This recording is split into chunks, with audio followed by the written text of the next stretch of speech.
Everyone always tells you what to do to lose fat and keep it off, but I'm gonna tell you exactly what to do to lose fat and make sure you keep gaining it back. I've helped hundreds of men transform their bodies, and these are daily habits that used to keep them stuck in that cycle of losing fat and gaining it back all over again. Number one, I want you to believe that your genetics or your metabolism is broken.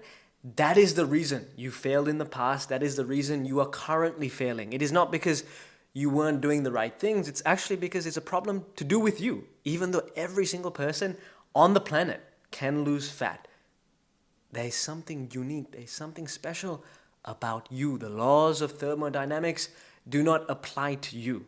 Use that mindset, let that shape every decision that you make with your diet, with your training. Number two, I want you to skip meals, even though it's unsustainable. Do it. Skip dinner, skip lunch, skip breakfast. Just starve. Even though you hate the idea of doing it, just force through it. You know, you're gonna lose fat for a few weeks, and then eventually, when you give up and realize you are someone who needs at least 2 to 3 meals per day because you're a normal human being, and you just gain the fat back again because you have no plan to follow. You're just arbitrarily skipping meals. Number three, finish all the food on your plate. Instead of listening to your hunger signals and recognizing when it is time to stop eating, when you're full or when you're almost full, just eat for the sake of eating, just because you have that food on your plate, because that's how you were raised, that's how you grew up. Instead of just saving that food as leftovers in the fridge, which you could eat at a later point, you have to eat it all. Finish your plate, polish it. Number four, do random workouts every week instead of following a structured plan. So instead of having a plan that is built around exercises that you enjoy, where you know how many sets you're doing, how many reps you're doing, something that has a method of progression so that every time you come into the gym, you know what you have to do to surpass what you did last time. So you can stack those micro wins every single week. Instead of doing that, just freestyle your workouts. Just do whatever you feel like, whatever you have the motivation to do on the day. Number five, believe that discipline is the problem, not your system. Just think that you need to make things as hard as they can possibly be, and that the problem is that you just need to be more motivated. You need to find that discipline from somewhere, and that will eventually solve your problems instead of having a system that is actually easier to do, something that is more sustainable, something that you see yourself doing for the rest of your life, instead of having something where you have to force yourself to show up, where you need insane amounts of discipline every single week. Number six, focus on supplements before anything else. So don't make any changes to your diet or your training. Get the easiest, quickest fix you could. Buy a fucking multivitamin or some protein powder or some creatine. Just start taking it, even though it's like supplements are the top of the pyramid, right? Something that you want to be doing once you have that strong foundation built up with your diet, with your training. Instead of focusing on the base of the pyramid, just go straight to the top. Number seven, use the scale as your only measure of progress. So instead of looking at progress photos to notice the visual changes in your body, noticing how your energy is higher or how you're fitting into clothes differently, instead of looking at that, just look at only the scale weight. So even if your scale weight has gone up on some days, but you feel better, you look better, you're able to fit into clothes that you couldn't for several years, you're still a failure because that scale weight has gone up. Number eight, drink at every social event because you don't want to seem boring. Because you care so much what other people think, you have to satisfy them. So if that means you're satisfying other people at the cost of your own progress, do it. That's the best long-term move. Number nine, wait until a health scare to finally take your habits seriously. You might half-ass things in the short term, lose a little bit of weight, and then gain it back again. But, it doesn't really matter, right? You don't have that health scare yet. Just wait until that pops up, and then you can start taking things seriously instead of preventing that health scare in the first place. Number 10, assume a workout has to take 60 to 90 minutes. So even if you have 30 minutes or 45 minutes, it is not worth it. Just do nothing. Just skip the workout.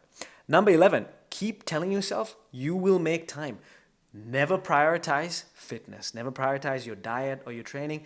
Just tell yourself that, hey, you got this work stuff going on, you got this family stuff going on, but even though that's still going to be there in the future for the rest of your life, you're probably going to end up being busier in the future, but that doesn't matter. You magically make time for this, right? Just keep telling yourself that and you'll never get there.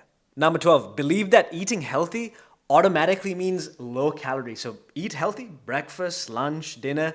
Yeah, you might lose weight for a week. You might end up getting stuck. And then when you get stuck, think, hey, I'm eating healthy. There must be something wrong with me. Kind of goes back to point one.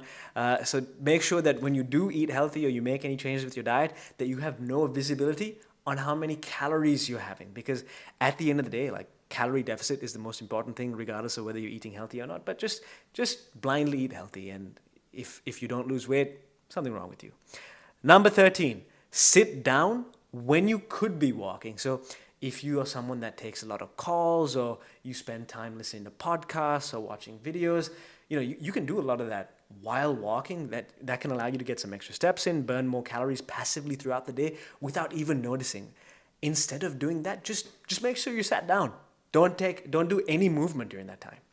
Number 14, let relatives convince you that you're too skinny already. Again, because you care what people think, let those relatives of yours who don't have the outcome that you want, who aren't in shape, let them dictate what you should do with your body. Because, yeah, you might want to lose weight. You might think, hey, I feel fat. I really should lose weight. But these relatives are going to think, oh, this is unhealthy for me, or I'm going to be too skinny. Let them dictate what you should do with your body. Number 15, treat yourself to loads of food when you burn a lot of calories from a workout. You might have a fitness tracker, Apple Watch, something like that. After a workout, it's going to tell you might have burned 1,000 calories, 1,500 calories. You see that, you feel good, and then you eat a whole bunch of food without even realizing that fitness trackers are actually wildly inaccurate when it comes to estimating the calories you burn from exercise.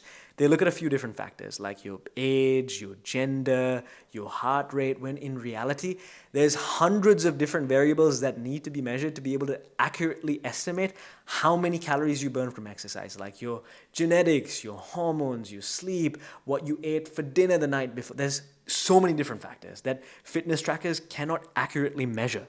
So instead of looking at your calorie intake, the foods that you're eating, something that you can accurately measure with 100% certainty, just look at calories burned from your fitness tracker and go off of that inaccurate data, just rewarding yourself, constantly stuck in this cycle of losing weight and then gaining it back again. Number 16, cut out all the foods you love. You might love South Asian food, pizza, sugar. Instead of having that at some level in moderation within your diet, or modifying those foods to make them low in calories and high in protein, just fucking cut them out completely, right? That is the short-term thinking that you need, where you're just looking a few weeks ahead of time, something that you can only do for a few weeks. You'll end up doing it, but then after those few weeks, because you cannot see yourself doing that for the rest of your life, then you'll introduce all of those foods back in, start having a massive binge with those foods, gain that weight back, and you'll be back to exactly where you started. Number 17, do it alone. Because you're someone who's never successfully lost the weight and kept it off in the long term, make sure that you do it alone. So you have to figure everything out by yourself. So you have no support, no one you can ask questions from, no one that's keeping you accountable, so that it takes as much time, as much effort to get there. That is, if you get there at all. If you want some outside help to finally break that cycle of constantly losing fat and regaining fat, click the first link in the description. You might not care. That's totally cool. Link is there anyway. That's pretty much everything for the video. Catch you next time.